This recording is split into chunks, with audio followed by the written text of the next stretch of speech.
अप्रिय हेले मध्य सत्य गोटे साप पितल हो बा तंबार हो बा रूपार हो आमे देखिले ताकू धूप चंदन फूल दे पूजा करती आ साष्टांगे प्रणाम करती क्षीर ता उपरे ढालती किंतु जदि जीवित अवस्था सापटी देखती सांगे सांगे बाड़ी गोटे खोजती ताकू मारिबा पाई।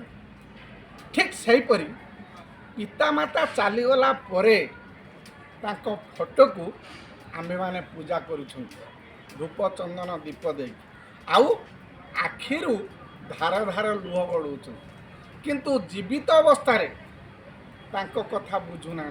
मोर कहवा उद्देश्य पितामाता जीवित अवस्था थिला बेले तांको कथा बुझंतु से खाइबा पिंधिबा व्यवस्था करंतु तांको सम्मान दियंतु आउ तांको पाखरु आशीर्वाद ग्रहण करंतु। रहिली जय जगन्नाथ जय जगन्नाथ जय जगन्नाथ।